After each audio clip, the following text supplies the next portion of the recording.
नमस्कार दोस्तों, स्वागत है आप सभी का आज के इस वीडियो लेक्चर में। तो आइए आज हम बात करेंगे राजतंत्र की, लोकतंत्र की और गणतंत्र की। सबसे पहले हम बात करेंगे राजतंत्र की। तो राजतंत्र राजतंत्र क्या है? राज प्लस तंत्र, यानी जिसमें राजा का शासन होता है।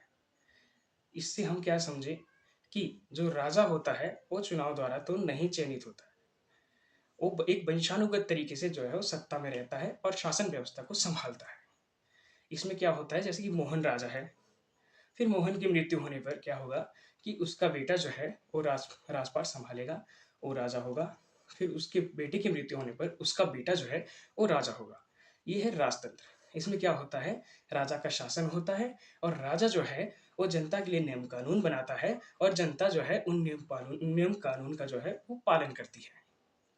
दूसरी चीज क्या होती है राजतंत्र में, जैसे कि मान लो एक राजा है और वो क्या करता है कि सामने वाले राज्य पर जो है वो आक्रमण कर देता है और उसे पराजित कर लेता है। इसके कारण क्या करता है, वो जो राज्य उसने जीता है उसको अपने राज्य में मिला देता है। ये भी एक राजतंत्र का जो है हिस्सा है। तो आशा करता हूँ राजतंत्र तो आपको समझ आ गया होगा। तो हम बात करते हैं लोकतंत्र की। लोकतंत्र क्या है? आम भाषा में आपने सुना ही होगा। लोकतंत्र के विषय में बोलते हैं कि लोकतंत्र है लोगों का शासन। जी हाँ, बिल्कुल आपने सही सुना है। लोकतंत्र है लोगों का शासन। लोकतंत्र लोगों का शासन है। अब्राहम लिंकन ने जो है एक इसके विषय में एक बहुत अच्छी परिभाषा दी है। लोकतंत्र क्या है? जनता का, जनता द्वारा जनता के लिए शासन। अब तीसरी चीज क्या है? तीसरी चीज है गणतंत्र। तो आइए हम गणतंत्र समझते हैं। गणतंत्र में क्या होता है कि इसमें क्या होता है कि इसमें राजा जो है वो जो है देश का जो प्रमुख होता है वो प्रत्यक्ष या अप्रत्यक्ष रूप से जो है वो जनता द्वारा चयनित होता है। जैसे कि राष्ट्रपति है। राष्ट्रपति जो है हम जो है वो हम चयनित नहीं करते हैं आम नागरिक राष्ट्रपति को। हम पहले एमपी चुनते हैं, मेंबर ऑफ पार्लियामेंट, यानी जिन्हें हम सांसद कहते हैं।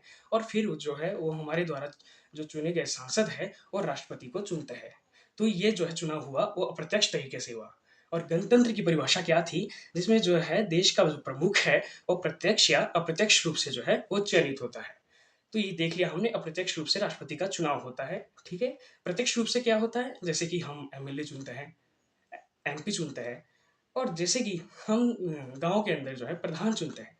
वो प्रत्यक्ष लोकतंत्र का एक उदाहरण है। अप्रत्यक्ष लोकतंत्र का उदाहरण क्या हो गया, जैसे कि राष्ट्रपति है, हम जिसको स्वयं नहीं चुनते हैं, हमारे द्वारा जो चुने गए प्रतिनिधि है, एमपी है, मेंबर ऑफ पार्लियामेंट है, सांसद है, जिन वो जो है राष्ट्रपति को चुनते हैं। ये जो है गणतंत्र है, जिसमें जो है प्रत्यक्ष या अप्रत्यक्ष रूप से जो है देश का प्रमुख जो है वो चुना जाता है। भारत में लोकतंत्र और गणतंत्र नामक शासन प्रणालियां हैं, जबकि राजतंत्र जो शासन प्रणाली है वो भारत में नहीं है। दोस्तों, लाइक, कमेंट एंड शेयर और subscribe this channel. Thank you.